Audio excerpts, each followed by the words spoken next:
guys, welcome back to the channel. Today Tucker's here with me. But what today I wanted to do is I wanted to go over a few things, pretty much an in-depth overview of the truck. You guys have seen videos of some things I've done already. There have been some, I guess, shots of, say, the engine bay when I was doing the head stud install. But what I really wanted to do today was kind of cover everything that we had, that I have done since I've had it, and things that the previous owner has done to it. So I'm not going to take credit for the lift wheels and tires. That was all the guy that had it before me. But everything else is pretty much what I've done to it. The performance, the aesthetics are pretty much done. The performance stuff, aftermarket stuff was the stuff that I've done since I've had the truck. So I keep a build sheet on my phone, and it has pretty much everything. There's apps that have stuff like this, but it's mainly I have things like my oil change, when my tires are rotated, fuel filters when those need to be changed, warranties for certain components, my VIN, and all that other stuff. And I also have a few things on here that I want to get for the truck. So starting off, what we have done to the truck so far. I have a 6-inch 4-link with BDS lift with the dual shocks, the dual shock hoop in the front. As you guys have seen that on some of the videos, there's the dual shock hoop. Truck rides phenomenal. Like, I'm very surprised on how well it rides for as big as it is. So no complaints in that department. BDS dual steering stabilizer. It's there. I guess you really don't notice the steering stabilizer unless you've never had one. I had a Jeep Wrangler before that needed a steering stabilizer to help with death wobble. And at the same time, you know, help with the steering of 35-inch tires or super swampers at the time. But this truck has came with the dual steering stabilizers from BDS, Fox 2.0 shocks, and I haven't had any issues with it. It just rides really well. It came from an F-150 that was leveled, and it had, you know, some good suspension parts on it. But this truck right here, when I drove it home, I was just blown away on how well it actually handled. I do have the steering brace on there on the bottom. It's the nut that goes on the bottom of the, I want to say not pitman arm. It might be the pitman arm, but it pretty much, it braces it on the bottom of it, so it's just not connected to the frame to where it can move, but it also goes on the bottom so you can actually secure it, and it's in a boxed environment, so it's just not wiggling while you're moving the steering wheel or moving the motor itself, if that makes any sense. And like I said, we have the American Force wheels. I think they're the Rebel 2s.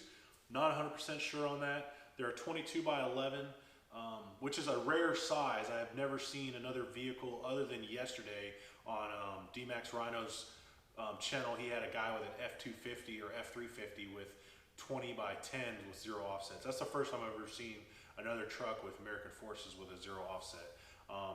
Mine is a 22 by 11. They're powder coated black. 0 offset, great wheels. Obviously, I'm a big American Force fan. I want to do eventually 24 by 12s, I think. And we'll get to that in the future. We'll see how things work out. Also have the Nitto trail grapplers. They're 37 by 13.5 by 22. Truck rides great. There's not much road noise. I've had super swampers. I've had all-terrains. I've had Toyos, open country MTs.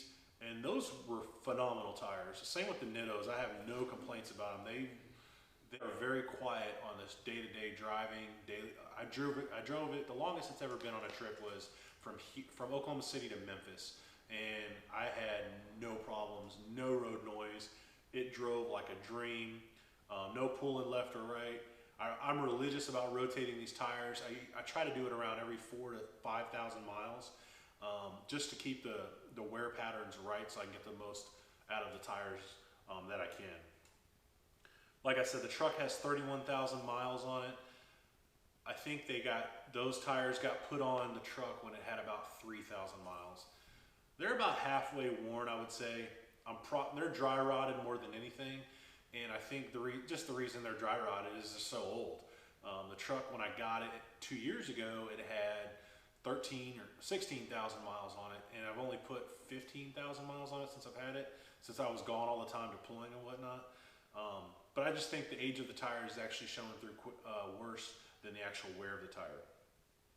Some other things that were done before I had it, I'll cover. The rigid light bar, the 20-inch light bar, the amp power running boards, the amp bed steps, which those are helpful when you need them, but aesthetically they're not really that great on the eyes because you can see them. I have two. I have one on the driver's side right in the front of the bed, right in front of the rear tire, and then I have one also, another one on the driver's side underneath the rear bumper right there. So right there on the corner, right near the tail light.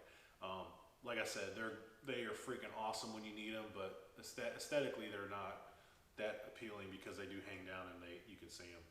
I have an ARE hard tonneau cover that's painted to match.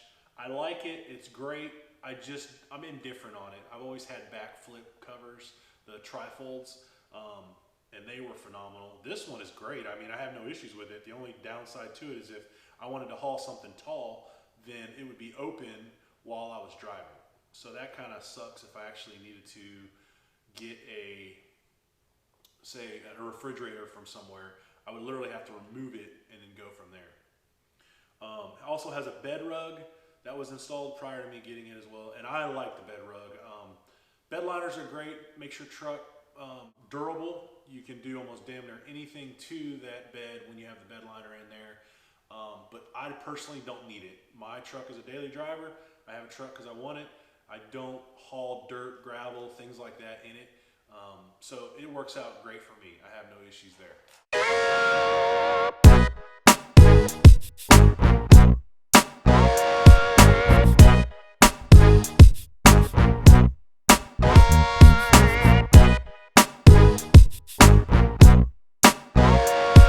So what I have done is going to be starting off with basic stuff.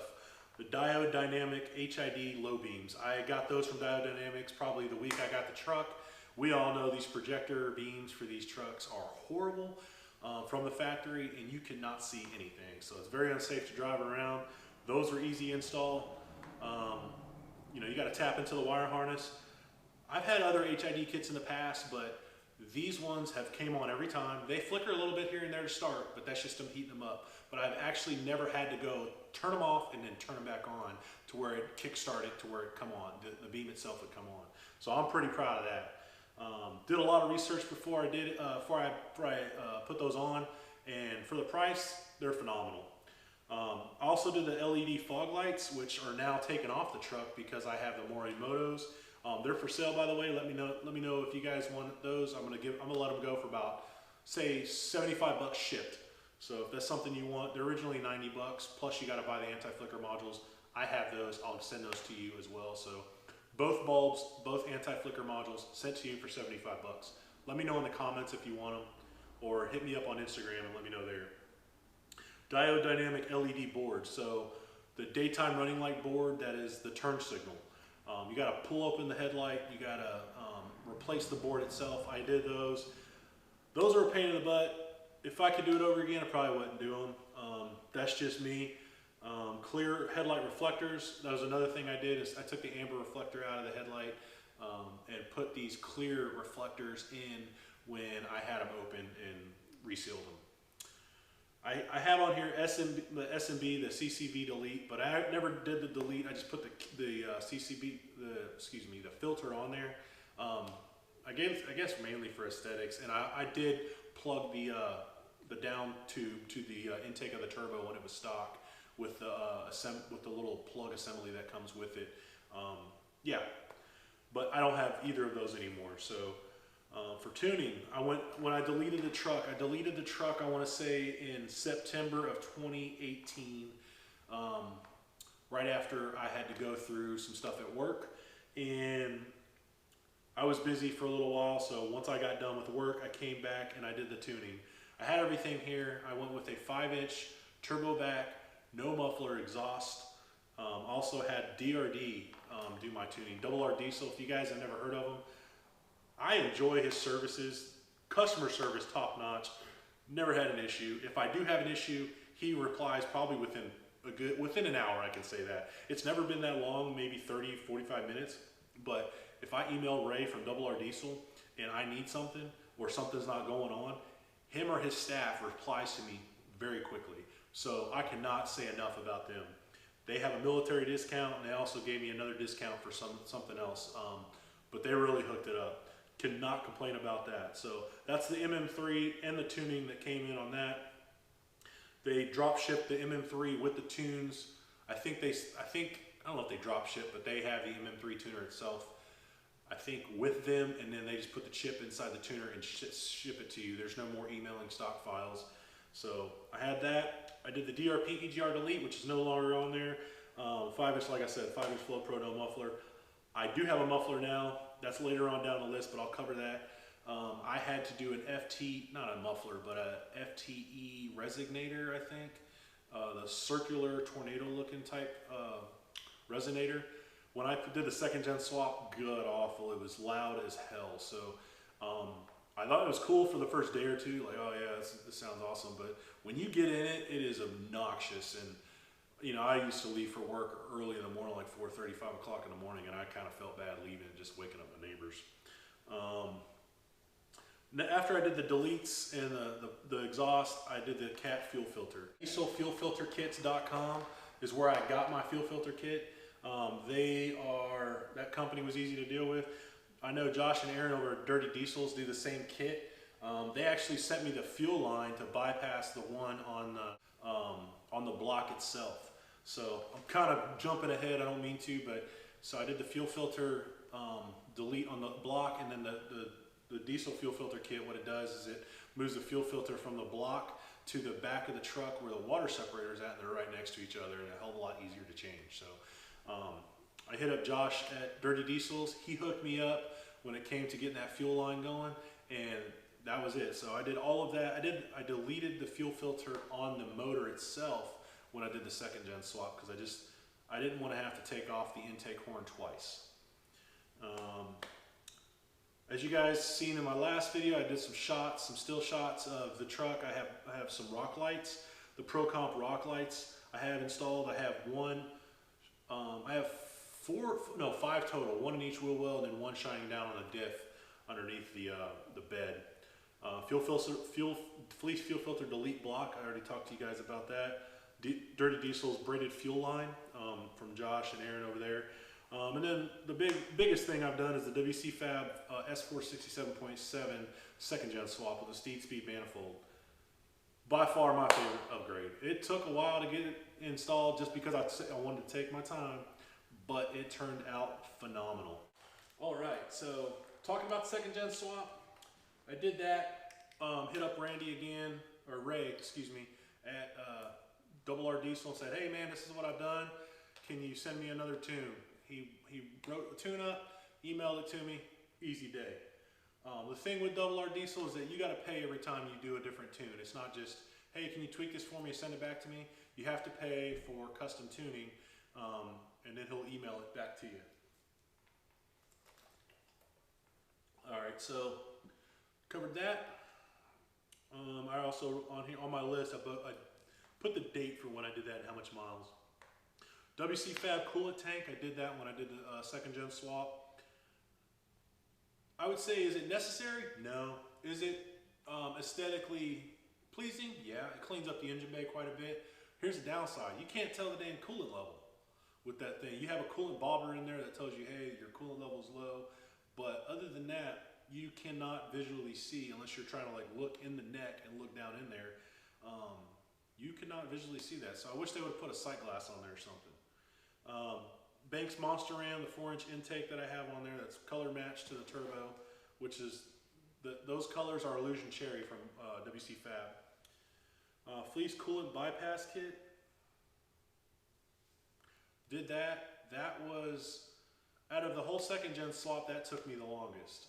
The reason it took me the longest was because I was afraid of knocking that freeze plug inside the head and then not able to pull it out. So when you're doing that, when you're putting that coolant bypass on there, you're knocking out the freeze plug on the back of the head. You're adapting another thermostat back there, so that way coolant can get back there to cool 5 and 6, the cylinders. So it can be an easy a cooler running engine, I guess you could say. For me, it was stressful because I was afraid I was going to knock it in. But truth be told, if you need to install that, if you hit it at, say, like the 11 o'clock position, 10 o'clock position, there's a piece of metal right behind there that's not going to let it go into the block or into the head. So if you hit it pretty dang hard, which I used a pry bar and a hammer to reach all the way up in there from the bottom. It punched it out real quick, and then once that was out, everything went together pretty quickly. I do not recommend doing it with everything installed. You probably can, but it'd be a pain in the butt. Mine, I had that whole side of the motor torn down. There was no manifold, there was no turbo, there was no downpipe for the exhaust. The only thing that was there was just a wide open space for me, and it was still tough, with that being said. Fleece ARP manifold studs, I did those. I'm not sure if they're ARP, but Fleece sells them. They're manifold studs instead of the original bolts that go on there. To me, they clean up the engine bay a lot better than sticking old rusty hardware back on there. When you have this nice clean black manifold, painted turbo and all that stuff. I spent a little extra money and got those studs to clean it up. Once again, I said DRD custom tuning. Once I did the actual second gen swap, the D&J valve cover, I did that purely for aesthetics. It just cleans it up under there a lot better. I have yet to have any residual oil or anything drip from the drain tube that comes off the back of it. If you look in the head stud install video, you can see what I'm talking about when it comes to that drain tube. It's a good 3/4 of an inch drain tube, so it's big, but I've yet to have any residual oil come out of that. I was thinking about buying a catch can for it, but until I start seeing a drop or whatever, then I'm just gonna leave it how it is. ARP 625 head studs, that was my last video. That was fun. I also got paint correction and the ceramic coating done probably 3 months ago, from a guy locally in town. I don't have the talent to do that stuff. I'm afraid to mess up the paint with the swirl marks or whatever the case may be, so I've actually paid somebody to do that, and it still looks freaking phenomenal. It's like glass. So other things, a couple more other things I have here are Morimoto tail lights, Morimoto fog lights, and the just the mirror lights from Boost Auto. And that's pretty much, that's all done to the truck. Some things I have on here that I want to do later on are I want to do some American Force wheels, 24x12s. I still haven't done anything to the fuel system. I don't have a lift pump. I don't have an air dog. I don't have any of that. So I actually want to go with the Fleece in-tank lift pump. And then I want to go with an S&S 12mm CP3 and then the nozzle swap to 150% over from S&S. For transmissions, I'm looking at the DRT transmission in Okmulgee, Oklahoma. Doran down there, he'll hook me up. I want to do the stage 2. And then that's really about all I have done to the truck.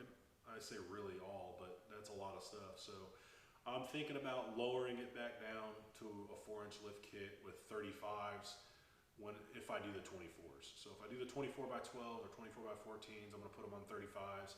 And I'm thinking about taking the truck and lowering it back down to a 4-inch lift instead of a 6-inch lift. So that's the in-depth of what this truck has. So I'll go over some of that stuff now, and I'll show you guys some clips of where the stuff's at. And yeah, we'll go from there.